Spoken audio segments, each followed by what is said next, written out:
श्रीपाद श्रीवल्लभ चरित्रामृत अध्याय 5. शंकर भट्टाचे तिरुपतीला पोहोचणे. काणीपाकात तिरुमलदासांची भेट. श्रीपादांच्या अनुग्रहाने शंकर भट्टाची शनिपीडा निवारण. मी माझ्या प्रवासात परमपवित्र तिरुपती महाक्षेत्रास आलो. माझ्या मनात केव्हाही न अनुभवलेल्या शांतीचा अनुभव आला.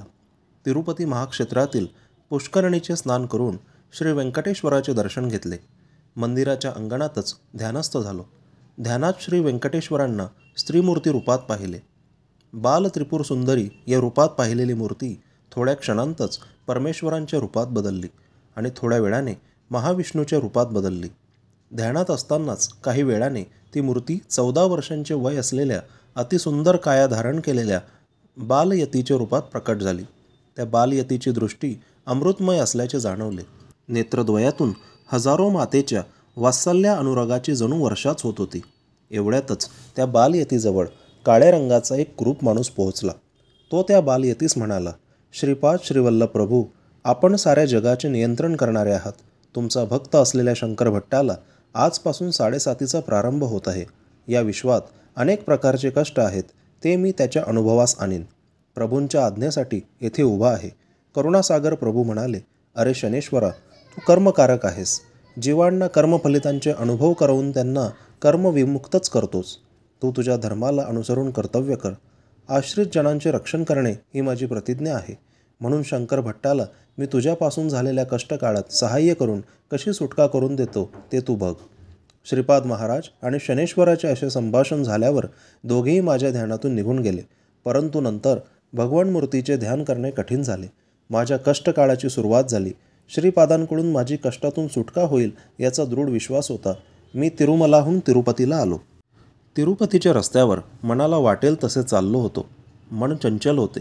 एक न्हावी मला बळजबरीने थांबवून म्हणाला, तू 20 वर्षांपूर्वी घरातून पळून गेलेला सुबैया आहेस ना? तुझे आईबाप काळजी करीत आहेत. तुझी भार्या रजस्वला झालेली आहे. ती वयात आली आहे. तू तिच्याबरोबर संसार कर. मुलाबाळासहित सुखी राहा. तेव्हाच मी म्हणालो, अहो, मी शंकर भट्ट नावाचा कन्नड देशात राहणारा ब्राह्मण वाटसरू आहे आणि पुण्यक्षेत्र संचार करीत येत आहे. मी दत्तभक्त आहे. श्री दत्त प्रभू श्रीपाद श्रीवल्लभ या नामरूपाने अवतरले आहेत.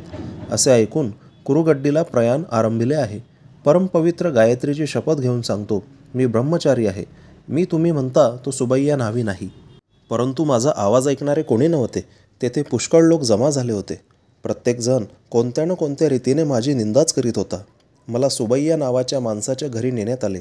सुबैयाचे आईवडील मलाच त्यांचा मुलगा समजून अनेक प्रकारे माझी समजूत घालीत म्हणाले, यापुढे आम्हाला सोडून जाऊ नकोस. रजस्वला स्त्रीला सोडून जाणे हा महाअपराध आहे.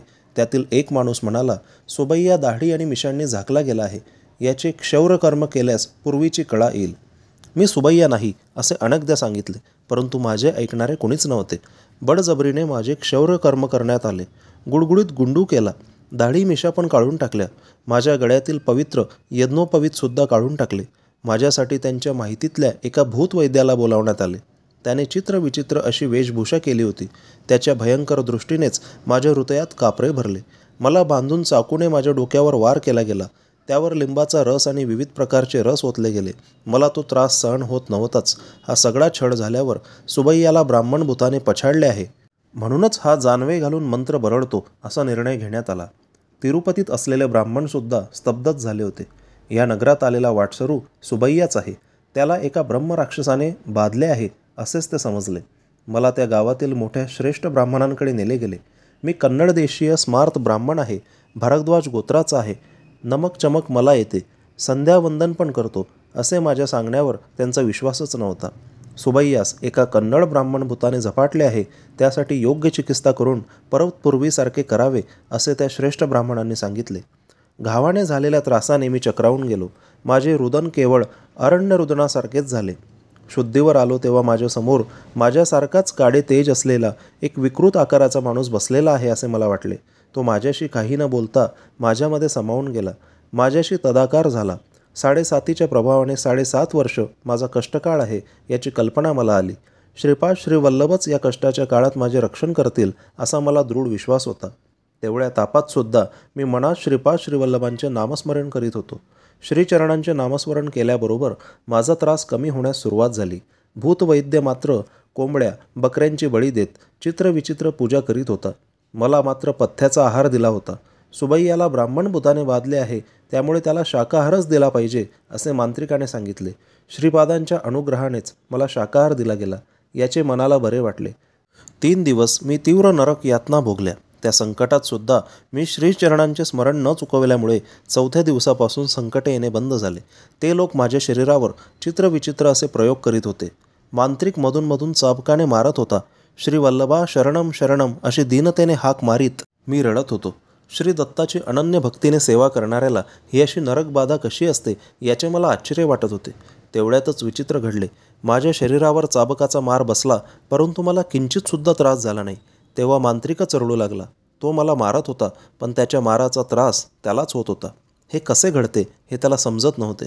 तो माझ्याकडे वेडसर नजरेने पाहत होता. मी मात्र ही श्रींचीच लीला आहे असे समजून हसलो. मी पथ्याचेच जेवण जेवत होतो, परंतु ते सुद्धा मला मधुर वाटत होते. मी पोटभर जेवण्यास सुरुवात केली. जेवण श्रीपादांच्या अनुग्रहाचा प्रसाद समजून जेवत होतो. तो मांत्रिक मात्र त्याच्या आवडीचे कोंबड्या बकऱ्या खात असला तरी त्याला ते विषासारखेच भासत होते. त्याची तब्येत पण क्षीण होत होती. तो मला त्रास देण्याचे सोडून केवळ मंत्रपूजा वगैरे करून वेळ घालवित होता. माझा इलाज सुरू झाल्यापासून 5व्या दिवशी त्याचे घर जळून गेले. त्या घरात अग्नी नव्हताच, तरीसुद्धा सगळ्यांच्या देखतच अग्नी प्रकट झाला आणि क्षणातच सगळे राग झाले.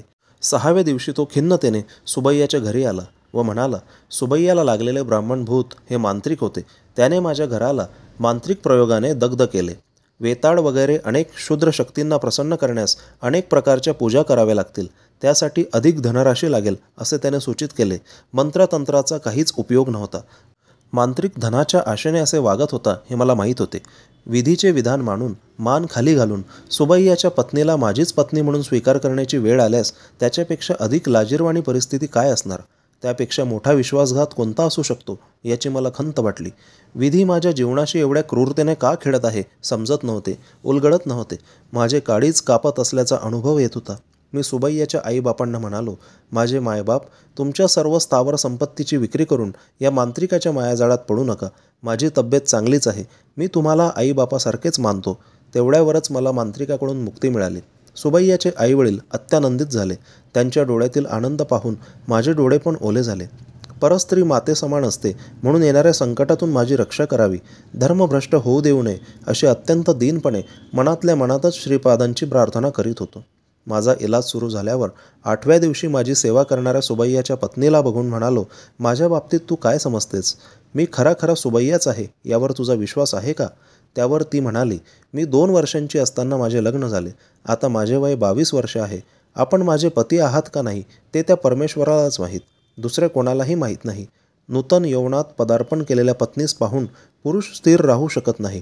आपण इतका त्रास सहन करीत असताना सुद्धा मला पत्नी या नात्याने स्वीकारले नाही, स्पर्श केला नाही. हे सगळे उत्तम संस्कार असणाऱ्यालाच शक्य आहे. तुमच्याविषयी मला कसलीच भावना नाही. मी कुळाचाराला अनुसरून धर्मानेच जीवन कंठायचे ठरवले आहे. आपण माझे पती असल्यास या चरणदासीला सोडून जाऊ नये. माझा नवरा पळून जाऊन 20 वर्षे झाली. माझा विवाह बालपणातच झाला, तो मला न कळतच. या कारणास्तव तुम्ही मला आपली पत्नी म्हणून स्वीकार करू शकता. मी तुमच्या मार्गदर्शनाखालीच राहीन. तुम्ही नेहमी स्मरण करता ते श्रीपाद श्रीवल्लभांचे स्मरण करीन. त्या सद्गुरूंच्या चरणी ह्या जटिल समस्येचे धर्मसंमतीपूर्वक निवारण करावे अशी मी प्रार्थना करीन. तिचे वक्तव्य मला युक्तिसंगत असल्यासारखे वाटले. मी म्हणालो, श्रीपाद श्रीवल्लभ साक्षात दत्तप्रभूच आहेत. या कलियुगात त्यांनी अवतार घेतला आहे. प्रस्तुत ते कुरवपुरातच आहेत. आपल्या भक्तिभावास अनुसरून त्यांचे वर्तन असते. श्रीपाद श्रीवल्लभांना सद्गुरू या रूपाने स्मरण केल्यास सद्गुरूसारखेच अनुभव येतात. परमात्मा या रूपाने स्मरण केल्यास तेच परमात्मा आहेत असे सिद्ध करतात. तू सुद्धा श्रीपाद श्रीवल्लभांचे नाम स्मरण कर.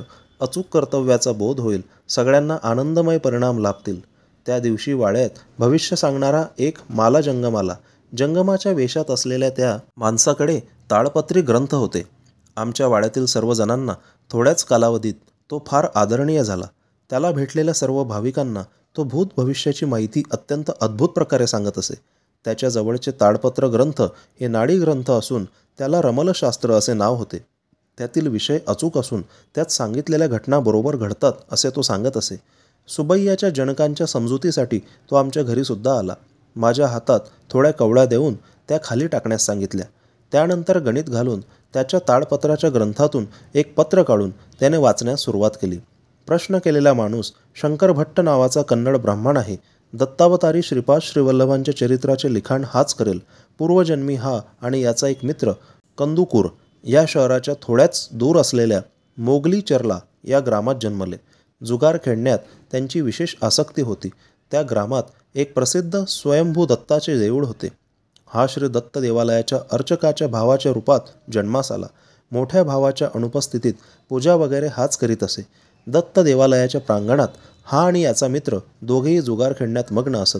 हा किती अनाचार आहे याची त्यांना खंत नव्हती. त्याच्या मित्राबरोबर एके दिवशी खेळताना त्याने विचित्र अशी अट ठेवली. त्याचा मित्र जिंकल्यास ह्याने खेळात हरलेली रक्कम द्यावी आणि हा जिंकला तर त्याच्या मित्राने आपल्या पत्नीस याला द्यावे असे ठरले. या कराराला साक्ष म्हणजे हे दत्तप्रभूच आहेत असे मानून प्रमाण करून जुगार खेळण्यास सुरुवात केली. आपल्या समक्ष अत्यंत वाईट खेळ चालू असलेला दत्तप्रभू बघतच होते. खेळामध्ये शंकर भट्ट विजयी झाला. शंकराच्या मित्राने त्याच्या पत्नीस त्याला देण्याचे नाकारले. भांडण मोठ्या माणसांपर्यंत गेले. कुळातील सुज्ञ लोक एकत्रित जमले. पवित्र अशा दत्तप्रभूंसमोर एवढे मोठे दुष्कृत्य घडले ही अत्यंत खेदपूर्ण घटना होती. परस्त्रीचा मोह करूनच तिला वक्र मार्गाने प्राप्त करून घेण्याची इच्छा दर्शवल्याबद्दल शंकर याच्या डोक्यावर गरम गरम तेल घालावे. तसेच खेळामध्ये आपल्या पत्नीस पणाला लावलेल्या ह्याच्या मित्राला नपुंसकपणा येण्यासारखे अंगछेदन करावे. असे केल्यावर त्या दोघांना ग्रामातून बहिष्कृत करावे असा न्याय सुज्ञांनी दिला. त्यांच्या न्यायाची अंमलबजावणी करण्यात आली. शंकर भट्टाने त्याच्या पूर्वजन्मी थोडा काळ दत्तसेवा केल्यामुळे ह्या जन्मी देवभक्ती असलेला जन्म प्राप्त झाला. त्याचा मित्र सुबैया या नावाने क्षौरकर्म करणाऱ्यांच्या घरी परमपवित्र अशा तिरुपती क्षेत्रात जन्मला. त्याचे मन चंचल झाल्यामुळे वेळा होऊन लग्न झाल्यानंतर पळून गेला. भोळसर असलेली सुबैयाची पत्नी निर्दोष आहे. तिच्या पतिव्रताच्या प्रभावाने सुबैयाच्या मनाची चंचलता कमी होऊन हे रमलशास्त्र ऐकल्याच्या दुसऱ्या दिवशी सुबैया परत येईल. त्या दिवशी शंकर भट्टाची सुटका होईल. शंकर भट्टाला असलेली 7.5 श्रीपाद श्रीवल्लभांच्या अनुग्रहाने 7.5 दिवसांतच निघून जाईल. भगवंताला साक्ष ठेवून अनुचित संकल्प केल्यास अथवा अधर्म केल्यास दत्तप्रभूंच्याकडून कठीणातील कठीण शिक्षेस पात्र होतात. सुबैयाच्या मनचंचलतेच्या परिहारास्तव शंकर भट्टाच्या पुण्यातील थोडा भाग खर्च झाल्याचे चित्रगुप्ताने लिहिले आहे. कर्माचा प्रभाव अत्यंत सूक्ष्म रीतीने काम करीत असतो. या सत्याची जाणीव होऊन जीवाने सदैव सत्कर्मच करावे, दुष्कर्म कधीही करू नये. श्रीपाद श्रीवल्लभांच्या जन्मपत्रिकेप्रमाणे त्यांच्या अवतार समाप्तीनंतर थोड्या शतकांनी त्रिपूर देशातील अक्षयकुमार या नावाच्या जैन मतस्थाकडून श्री पीठिकापुरात श्रीप्रभूंची माहिती पोहोचेल. त्या अगोदर विलासांची माहिती देणारे श्रीपाद श्रीवल्लभ चरित्रामृत या नावाचा ग्रंथ प्रकाशित होईल. श्री वल्लभांच्या करुणेचे वर्णन कसे करावे. दुसऱ्या दिवशीच सुबैया स्वगृहास परतला. त्याच्या मनाचे चंचलत्व पूर्णपणे मिटून तो स्वस्थ चित्त झाला होता. सुबैयाच्या पत्नीस मी माझी बहीण मानले. सुबैयाच्या मातापित्याची परवानगी घेऊन मी चित्तूर जिल्ह्यातील काणिपांक ग्रामास पोहोचलो. काणिपाक हे ग्राम चित्तूरहून थोड्याच अंतरावर आहे. त्या ग्रामात वरदराज स्वामींचे देऊळ, मणिकंठेश्वर स्वामींचे देऊळ, वरसिद्धिविनायकाचे देऊळ आहे. मी देवदर्शन घेऊन बाहेर आलो. तिथे एक उंच कुत्रे उभे होते. मला भीती वाटून मी वरसिद्धिविनायकाच्या देवळात परत गेलो. थोडा वेळ देवाचे ध्यान करून बाहेर आलो. त्या कुत्र्याबरोबर अजून एक कुत्रा तेवढ्याच उंचीचा होता. आज या कालभैरवाकडून चावणे हे निश्चितच आहे अशी भीती वाटली. परत वरसिद्धिविनायकाच्या मंदिरात गेलो. मंदिरातील पुजाऱ्याला माझे वर्तन विचित्र वाटले. बाबा, तू घटकेला बाहेर जाऊन परत मध्ये येतो आहेस, याचे कारण काय असे त्याने विचारले. मी माझ्या भीतीचे कारण सांगितले. ते निष्कारण कोणाला काही इजा करीत नाहीत. ते एका धोब्याचे पाळीव कुत्रे आहे. तो धोबी दत्तभक्त आहे.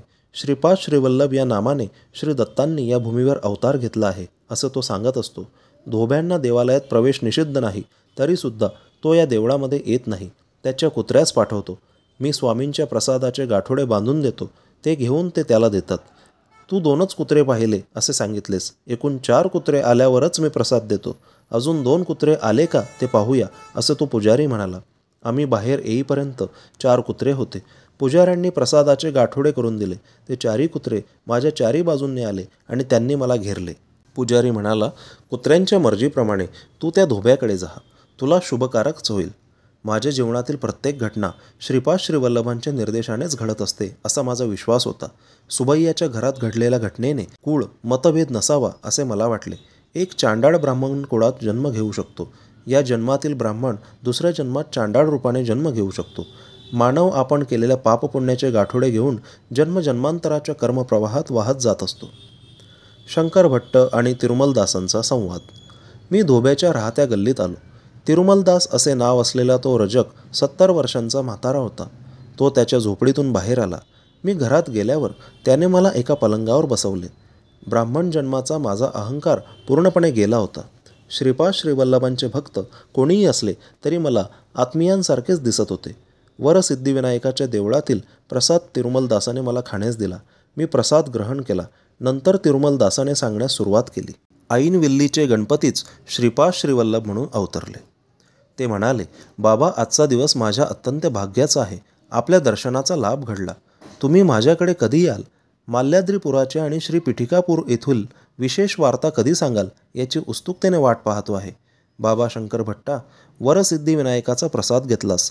तू आजच्या दिवशीच श्रीपाद श्रीवल्लभांच्या चरित्रामृताचा श्री गणेशा कर. तुला श्रीवल्लभांचा आशीर्वाद कुरवपुरात लाभेल. तिरुमलदासाने याचा पूर्ववृत्तांत सांगायला सुरुवात केली. मी पूर्वजन्मी एक प्रतिष्ठित वेद पंडित होतो, परंतु परमलोभी होतो. माझ्या मृत्यूसमयी नुकतेच जन्मलेले गायीचे वासरू जुन्या चिंधीस चघळताना पाहून त्यास जपून ठेवण्यास मुलांना सूचना दिली. मरतेवेळी मलिन वस्त्रावर नजर ठेवून मी प्राणत्याग केला. त्यामुळे रजकाच्या जन्मास आलो. मरतेवेळी ज्या संकल्पाने प्राणत्याग होतो त्याला अनुसरून त्याला दुसरा जन्म मिळतो. माझ्या पूर्वपुण्याईनेच गर्तपुरी म्हणजेच गुंटूरू मंडळातील पल्लेनाडू प्रांतातील माल्याद्रीपुरात मी जन्मलो. तेच मल्ल्याद्रीपूर कालांतराने मल्लादी या नावाने ओळखले जाऊ लागले. त्या ग्रामात मल्लादी नावाची 2 घराणी होती. मल्लादी बापण्णावधानी या नावाचे महापंडित हरितस गोत्राचे होते. मल्लादी श्रीधर अवधानी या नावाचे महापंडित कौशिक गोत्रिक होते. श्रीधर अवधानी यांची बहीण राजमांबा हिचा विवाह बापण्णावधानी यांच्याबरोबर झाला. गोदावरी मंडलांतर्गत असलेल्या ऐनविल्ली या ग्रामात झालेल्या गणपती महायज्ञास दोघेही गेले होते. शास्त्राप्रमाणे शेवटच्या आहुतीचा गणपती आपल्या सोंडेत स्वीकार करील आणि आपले स्वर्णकांतीयुक्त स्वरूपाचे दर्शन घेईल असे पंडितांचे मत होते. यज्ञाच्या शेवटी स्वर्णमय कांतीचे गणपतीचे दर्शन झाले. शेवटची आहुती आपल्या सोंडेत घेतली आणि मी स्वतः संपूर्ण कलेने गणेश चतुर्थीच्या दिवशी श्रीपाद श्रीवल्लभ रूपाने अवतार घेईन असे वचन दिले. यज्ञास आलेले सगळेच लोक आश्चर्यचकित झाले. त्या सभेत 3 नास्तिक होते. ते म्हणाले, दिसते ते सगळेच इंद्रजाल आहे की महेंद्रजाल आहे, पण गणपती मात्र नाही. तसे असेलच तर परत एकदा त्याचे दर्शन घडवून आणावे. काणीपूर विनायकाचा महिमा. होमकुंडातील विभूतीने मानवाचा आकार घेतला. त्यानंतर ती महागणपती स्वरूपात रूपांतरित झाली. ते रूप बोलू लागले, मूर्खांनो, त्रिपुरासुराच्या वधाच्या वेळी शिवाने बलिचक्रवर्तीचा निग्रह करण्यापूर्वी तसेच शिवाचे आत्मलिंग घेऊन जाणाऱ्या रावणास विरोध करतेवेळी भगवान विष्णूने, महिषासुराचा वध करण्याच्या समयी पार्वतीने, भूभार घेण्यापूर्वी आदिशेषाने, सर्व सिद्धी सिद्ध होण्यापूर्वी सिद्धमुनींनी, प्रपंचावर विजय साधण्याच्या निमित्ताने मन्मथाने, याचप्रमाणे सकल देवतांनी माझी आराधना करूनच अभिष्ट प्राप्त केले. सगळ्या शक्तींचे मीच भांडार आहे. मी सर्व शक्तिमान आहे. राक्षस शक्तीसुद्धा माझ्यामध्येच आहे. सर्व विघ्नकर्ता मीच, सर्व विघ्नहर्तासुद्धा मीच आहे. दत्तात्रेय म्हणजे कोण समजलात? हरिहर पुत्र असलेला धर्मशास्ता तोच. विष्णुरूपात ब्रह्मारुद्र रूप विलीन झाले तेच दत्तरूप होय.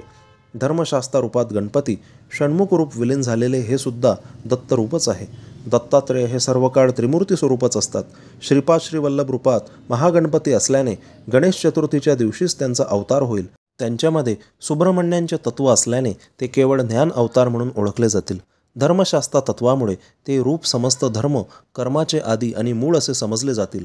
हा अवतार माता पित्याच्या संयोगाचे फळ नसेल, ज्योती स्वरूपच मानवाकृतीचे रूप घेईल. श्री गणपती पुढे म्हणाले, मी तुम्हाला शाप देत आहे. सत्य स्वरूप पाहून सुद्धा ते असत्य आहे असे म्हणालात, त्यामुळे तुमच्यापैकी एक आंधळा जन्मेल.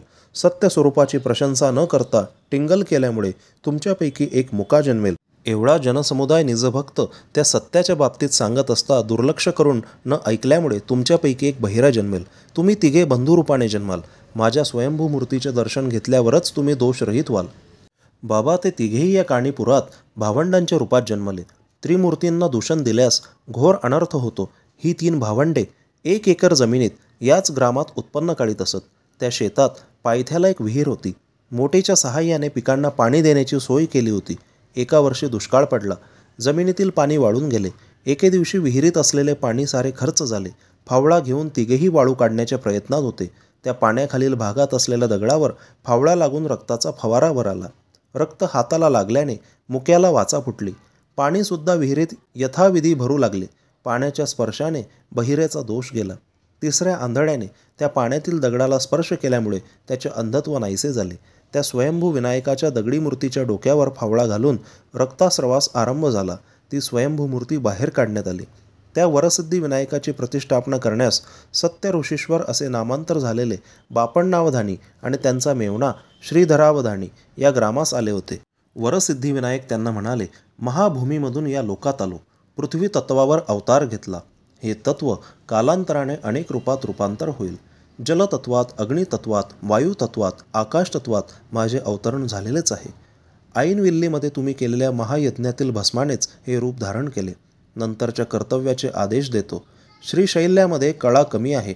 सूर्यमंडळातील तेजाचा तेथे शक्तिपात केला पाहिजे. तुम्ही श्रीशैल्यामध्ये शक्तिपात केल्याच्या दिवशीच गोकर्णामध्ये, काशीमध्ये, बद्रीमध्ये, केदारामध्ये एकाच वेळी माझ्या विशेष अनुग्रहाने शक्तिपात होईल. श्रीपाद श्रीवल्लभांच्या अवतरणाचा समय निकट येत आहे. श्रीधरा, तुझ्या घरचे नाव श्रीपाद म्हणून बदलत आहे. कौशिक गोत्रिक तुमचे वंशज आजपासून श्रीपाद या आडनावाने ओळखले जातील. बाबा शंकरा, मल्यादूपुरातून सत्य ऋषीश्वर आणि श्रीधर पंडित पिठिकापुरात निवास करण्यास गेले. मी श्रीपाद श्रीवल्लभांच्या अनेक बाललीला पाहिल्या. उद्या मी तुला त्या सविस्तर सांगेन. माझ्या पहिल्या बायकोपासून मला एक मुलगा आहे. त्याचे नाव रविदास आहे. तो कुरवपुरात राहत आहे. श्रीपादांची यथामतीने सेवा करीत असतो. मी श्रीपाद प्रभूंच्या आज्ञेनुसार काणीपुरातच दुसऱ्या पत्नी आणि मुलाबरोबर कुलवृत्तीला अनुसरून राहत आहे. तू श्री पिठिकापुरात अनेक महानुभावांना भेटशील. व्यंकटपय्या श्रेष्ठी नावाच्या व्यक्तीस भेटशील. तेव्हा अनेक महत्त्वाच्या विषयाबद्दल माहिती मिळेल. श्री श्रेष्ठींना श्रीपाद प्रभू व्यंकटपय्या श्रेष्ठी या टोपण नावाने हाक मारीत असत. श्रीश्रेष्ठींच्या वंशावर श्रीपादांचा अभयहस्त आहे. वस्तवाई असे उपनाम असलेल्या नरसिंह वर्मांना सुद्धा भेट. त्यांचा श्रीपादांशी घनिष्ठ संबंध आहे. तुझ्याकडून रचल्या जाणाऱ्या श्रीपादांच्या चरित्रास श्रीचरणांचा आशीर्वाद लाभेल. तू लिहिलेल्या ग्रंथाखेरीज दुसरा कोणताही ग्रंथ श्रीपादांचे चरित्र संपूर्ण रीतीने माहिती देणारा असणार नाही. ही श्रीचरणांची आज्ञा आहे. श्रीपाद श्रीवल्लभांचा जय जयकार असो.